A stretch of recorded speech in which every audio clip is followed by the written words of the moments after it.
Ladies and gentlemen, I'd like to welcome you for this press conference this morning entitled Efforts of the King Salman Humanitarian Aid and Relief Center in Yemen. To speak about this important topic, we have four distinguished speakers. We have Mr. Ibrahim Al-Adolfi, former Yemeni ambassador to the UN in Geneva, president of the International Peace Organization.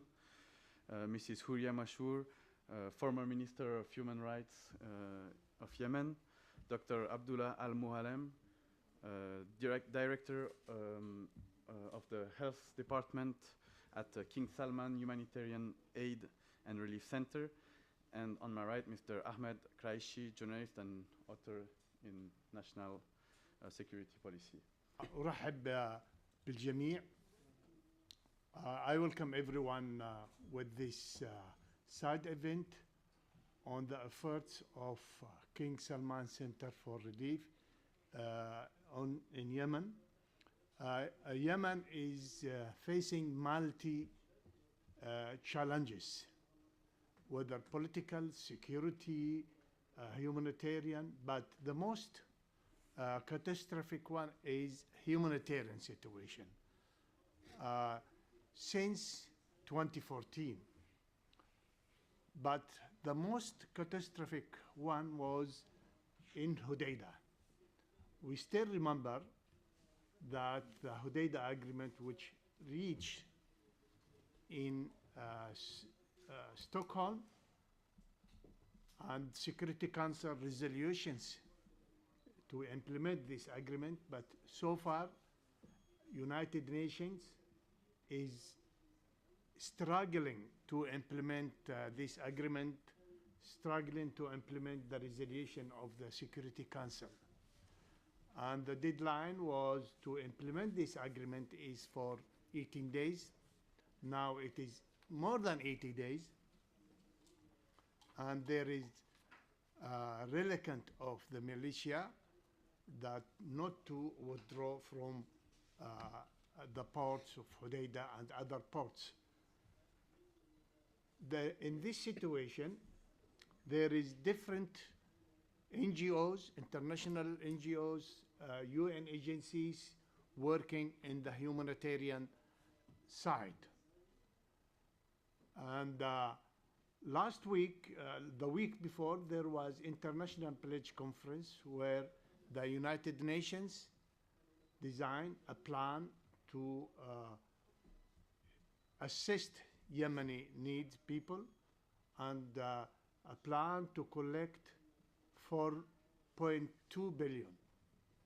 We have different NGOs, different centers, but we have a unique experience in Yemen now where the center, King Salman Center, provide multiple services to the Yemeni needs inside Yemen, outside, and the assistance of the center is different, whether in rehabilitation of children, whether of providing different assistance to the Yemeni people there.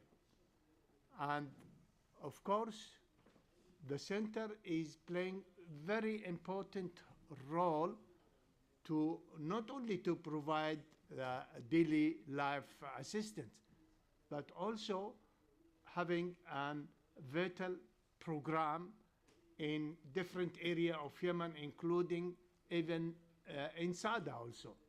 Thank you, Dr. Adolfi, and good morning to everybody. Actually, I'm representing King Salman Humanitarian Aid and Relief Center here to give you a quick overview about the efforts that's done by King Salman Humanitarian Aid and Relief Center to alleviate the suffering of Yemeni people.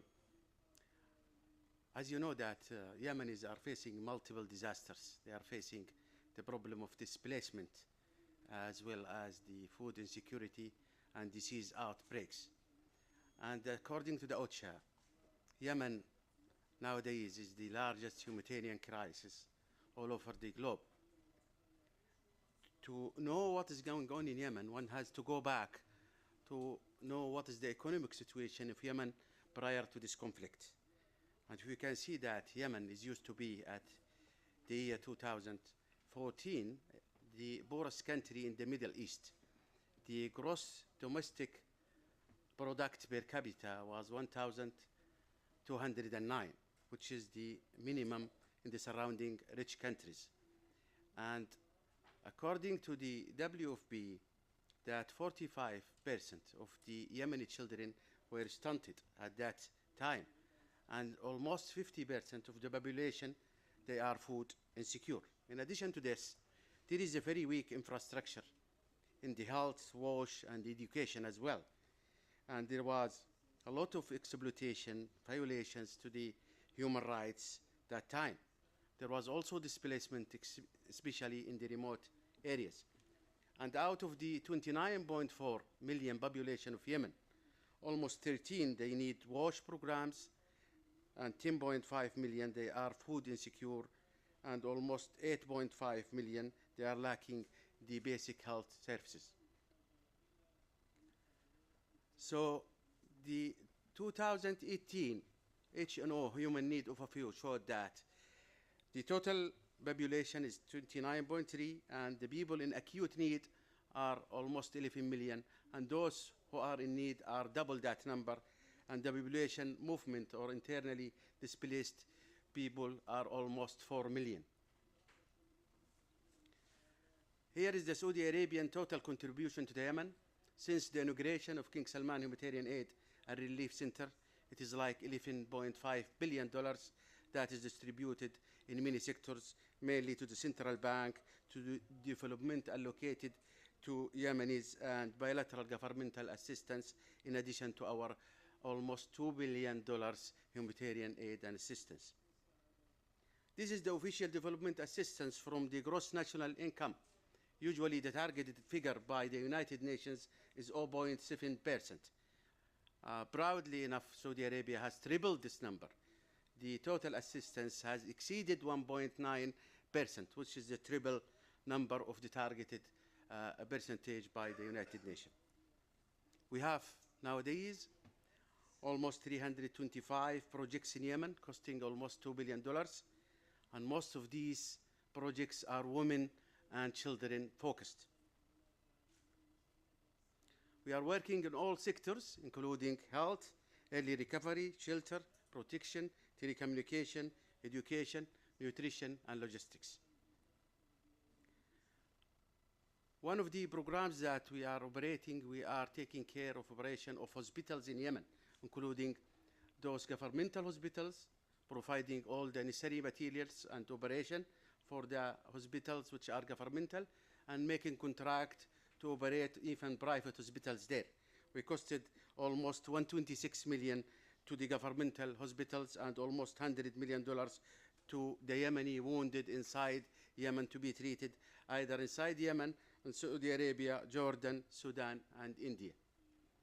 In addition to this, you have to know that we are, as Saudi Arabia, we are operating As-Salam Hospital in Saada and another hospital in Hajjah that is a Houthi-occupied territories. And we are continuing with millions of dollars to operate these hospitals because we are very impartial. We don't look at the political opinion. This slide showed how we combated cholera. We spent like $83 million to combat cholera in Yemen, and that came in shares initially with 1.2 million, followed by 8 million, and then $7 million to the IMC, International Medical Corps, to wash programs, followed by a very generous donation from the Crown Prince of Saudi Arabia, which is 66.7 divided almost equally between WHO and UNICEF. This picture is showing our food security program, which is very continuous with local, with international, and with United Nations agencies. This is Saudi National Conjoint Twins. We continue to separate twins because Saudi Arabia is very expert in this field. We are continuing separating twins even from Houthi-occupied areas. We already separated 3 from these areas. The last one was Yusuf, I think, on 8 August 2017. This is our shelter programs. This is a very state-of-the-art city that is done in Djibouti, has been built in Djibouti for the Yemeni refugees. Almost 1,500 Yemeni refugees are living there. It has been built by King Salman Humanitarian Aid and Relief Center, and it depends on solar system to provide electricity and water. This is one of our nutrition programs, and this is a program that is shown in the exhibition outside. Just have a look, please, when you leave this saal, and please see how we take these children who has been conscripted by Houthi militias back to their life, joining them with their peers. This is a child soldier program that has been designed by the King Salman Humanitarian Aid and has been also praised by the United Nations, and I think it will be generalized to all conflict-afflicted area all over the world. We had an artificial limb center in Ma'rib that costed almost like $11 million. We designed this artificial limb, and we are planning in 2 months' time to open a new center in Aden, and we had the order and the direction to open a new center in also Taz once the security situation permits. This is our artificial limb center in Ma'rib, and this is one of our education projects also. We are paying salaries to the teachers in Yemen, and we're providing tables and textbooks to children there. These are the 8 blockades done by the Houthi militias. They blocked 88 aid and commercial ships. They attacked 4 KS relief trucks, and they looted already almost 700 trucks. And they detained 55,000 tons of aids. That is enough to feed 3.7 million people. And lastly, maybe you heard about the WFP burning the warehouse of WFP in Saad. This is another violation, is using what's called as AAA's, anti-aircraft artilleries, on top of the buildings, subjecting these buildings to the attacks of the air forces. Another aggressions and violations by Houthi militias is also for United Nations people working there in the agency, including raiding, looting, kidnapping, as well as imprisonment. Saudi Arabia on the border is also suffering from Houthis. They have launched so far 218 ballistic missiles, Scud missiles. Unfortunately, we have the ability to fire them in the sky. Otherwise, they will have a lot of catastrophic results. We have also like 65,000 shells and rockets that has been launched to the border of Saudi Arabia. We have internally displaced Saudis, almost 20,000. They have been removed from the border of Saudi Arabia, and we have damaged schools, hospitals, and mosques as well. Deaths are almost more than 100 and injured almost 1,000 people. This is a picture showing what is the effect of Scud missile near a school. Here's another school with destruction from shell and rocket targeting randomly, deliberately to the civilian areas.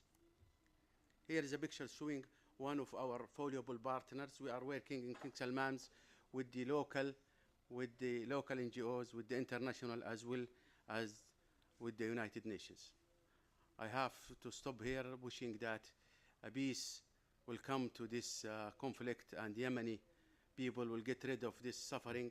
And I encourage the international community to urge Houthi to continue with this negotiation of peace that started in Stockholm and did not show any effective results so far.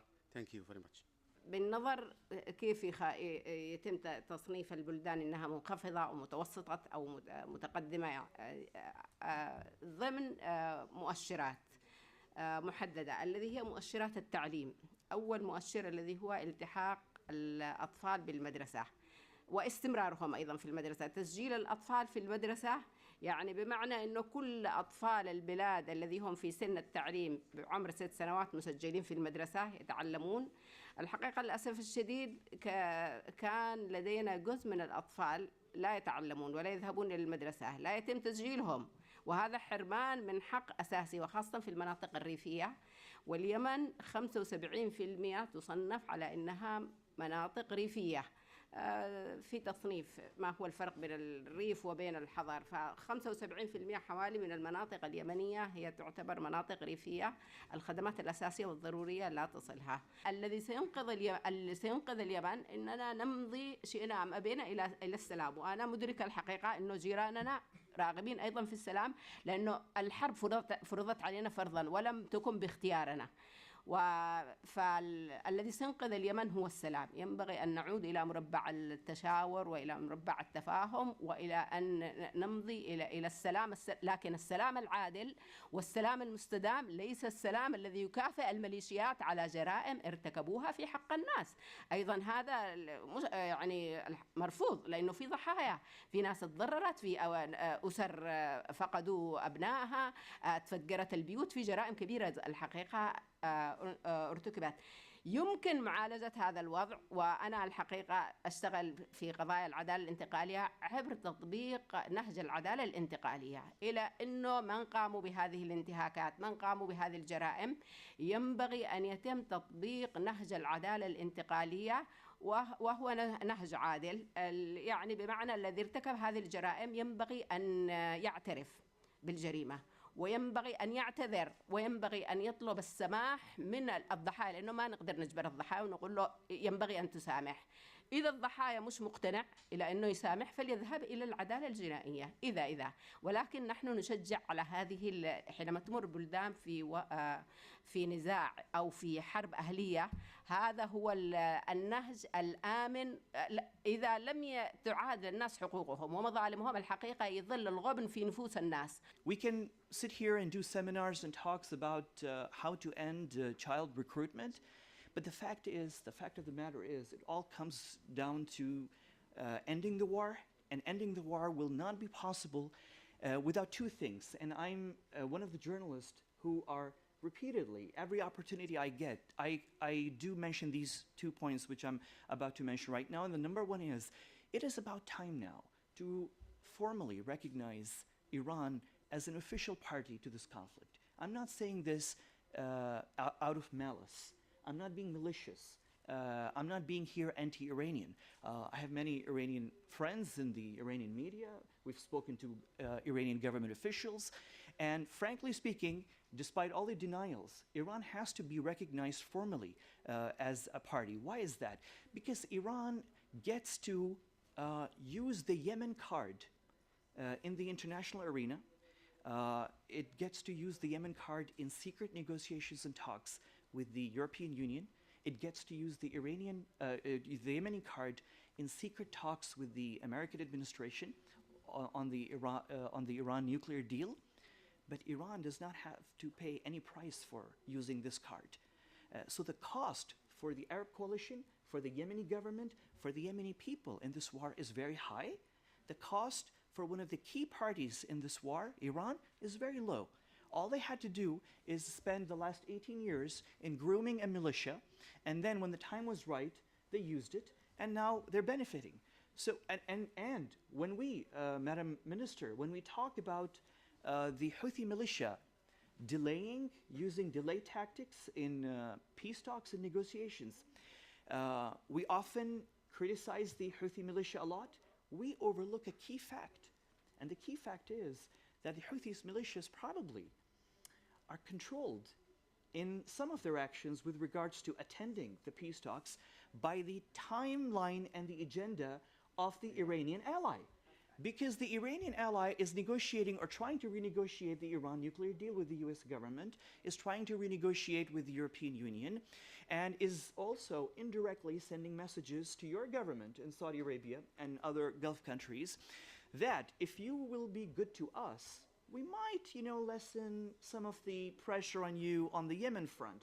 So Yemen, your country, is basically a card and is being used as a card. So while the international community raises the cost for the war on the Arab coalition, it raises the cost for the war somewhat also on the Houthi militia.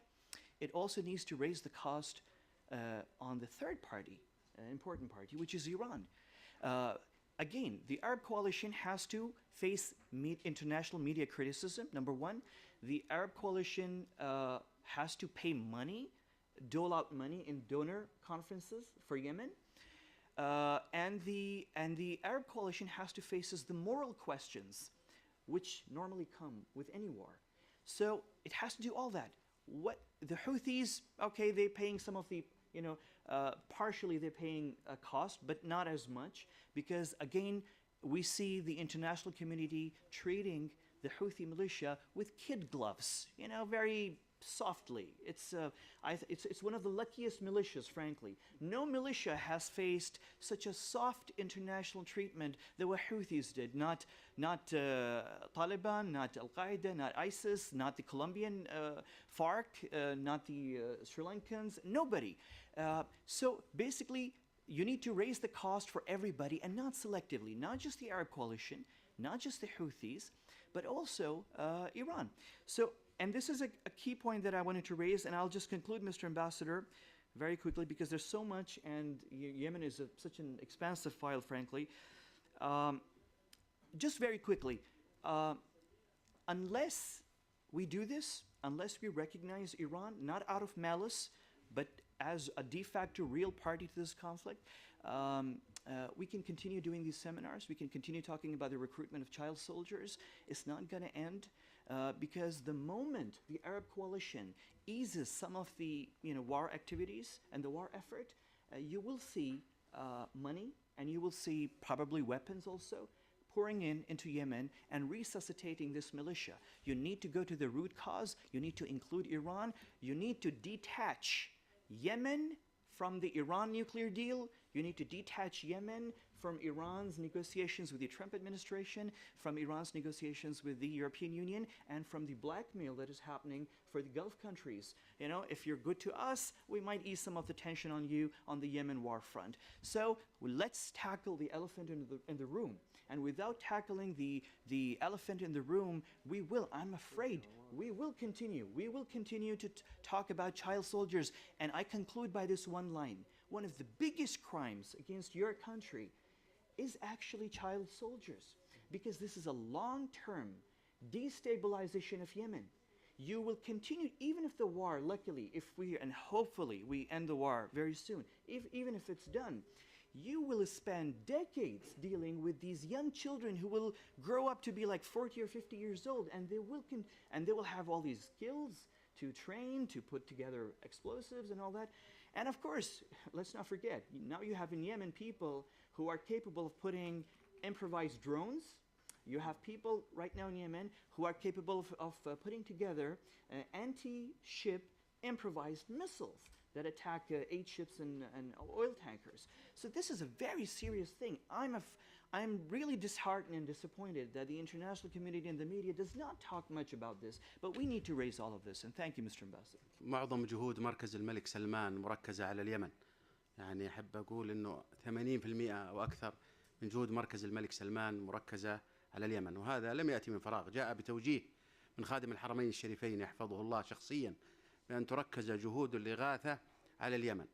الآن نعمل في اليمن بحوالي أكثر من 325 مشروع. هذه المشاريع مركزة على الفئات الضعيفة بالنسبة للطفل والمرأة، ونسعى إن شاء الله إلى زيادة هذه البرامج. هذا إضافة إلى ما يقدمه برنامج إعمار لليمنيين، ونسعى من خلال هذه البرامج إلى تحسين البيئة والحياة للمواطن اليمني. ولدينا العديد من البرامج الهامة، منها برامج تأهيل الأطفال المجندين، وبرامج تركيب الأطراف الصناعية، وبرنامج السعودي لإزالة الألغام في اليمن. نسعى من خلاله إلى محاولة التخفيف من معاناة المواطنين اليمنيين وتحسين ظروف عيشهم إلى ما هو أفضل في ظل ما تقوم به الميليشيات الانقلابية الحوثية من أعمال عنف وسلب ونهب لكل المساعدات والإغاثات الدولية. طبعا المركز يقدم حتى للمناطق التي تسيطر عليها الميليشيات الحوثية. أنا عندي سؤال محدد حول إعادة الإعمار. ربما قد يكون ليس اختصاصكم بشكل مباشر في هذه المرحلة، لكن هناك سؤال مطروح بشكل كبير من قبل الناس والشعب في المناطق المحررة: ما الذي يؤجل إعادة الإعمار في المناطق المحررة؟ البعض يتحدث أن الحكومة الشرعية لا تريد، البعض يتحدث يعني أنه إلى أن تنتهي الحرب ومن ثم إعادة الإعمار، لكن بما أنه المناطق المحررة في الجنوب بشكل عام ويعني في بعض المناطق مثلا في الساحل الغربي قد تم تحريرها، لماذا لا يتم إعادة الإعمار من الآن؟ لماذا الانتظار إلى ما لا نهاية؟ الناس تموت جوع في المناطق المحررة، والحكومة الشرعية أعتقد أنها مقصرة جدا، لا نعرف الأسباب. هل هناك حسابات سياسية معينة؟ بالنسبة لما تحدثت عنه الوزيرة السابقة حورية مشهور حول الصورة الوردية عن الحوار الوطني، هذا كله كلام ربما يحتاج له 100 سنة إلى أن يتحقق. هذا منتهى. السؤال متى تعتقد أنه يعني إعادة الإعمار يتم، وخاصة في المناطق المحررة التي 4 سنوات الآن ينتظرون الناس؟ ماذا قدمتم كحكومة شرعية؟ شكرا. طبعا هناك جهة مختصة في المملكة العربية السعودية، وهو برنامج إعادة إعمار اليمن، مسؤول عن إعمار اليمن. وأبشرك أن الإعمار قد بدأ. فنحن مثلا في مركز الملك سلمان مسؤولين عن مرحلة تحسين سبل المعيشة، وهي المرحلة الانتقالية ما بين الحرب وبين إعادة الإعمار. هذه بدأت، وهناك مشاريع للصيادين، وهناك مشاريع في الزراعة وفي المصانع بدأت وانتهت وجددت مرة أخرى لتحسين سبل العيش، وهي المرحلة الانتقالية.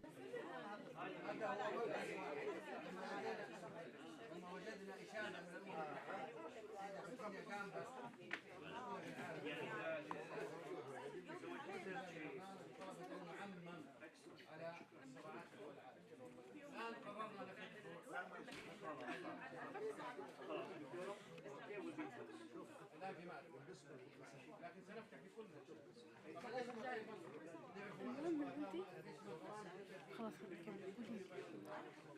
قولي لي ليلى.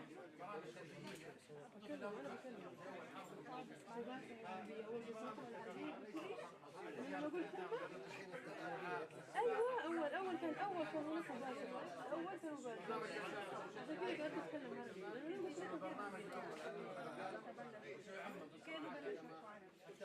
خلاص. السيد عبد الله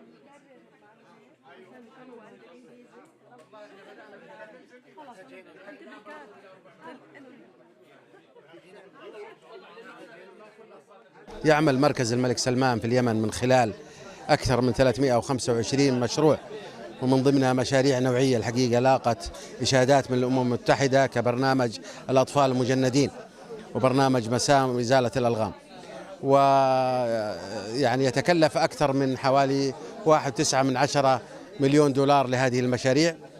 نعمل في جميع المناطق بحيادية تامة، نوصل مساعدات حتى للمناطق التي يسيطر عليها الحوثيون. التوجيه السامي الكريم لدينا بأن نعمل ونركز على اليمن، وهكذا الحقيقة نعمل. هناك مشاريع نوعية كثيرة، منها إنشاء مستشفيات ومراكز متخصصة في طب العيون، إضافة إلى برامج الإغاثة العاجلة، وكذلك برامج التمكين المجتمعي في اليمن. نأمل إن شاء الله من خلال هذه المساعدات أن تصل إلى كل محتاج، رغم الخروقات الحوثية المتعددة والموثقة في الأمم المتحدة من خلال مهاجمة المساعدات التي يقدمها مركز الملك سلمان وغيره من المنظمات.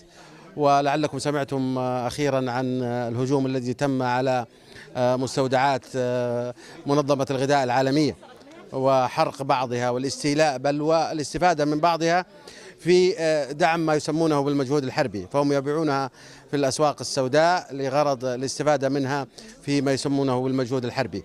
تكلمنا اليوم الحمد لله في هذا المؤتمر الصحفي عن برنامج الأطفال المجندين، هذا البرنامج النوعي الذي يعني طور من خلال مركز الملك سلمان، ولا زالت عملية تطويره مستمرة لغرض الاستفادة منه حتى في كما أشارت الأمم المتحدة في الصراعات، مناطق الصراعات الدولية، وهو برنامج نوعي يحتاج الحقيقة أن يدرس.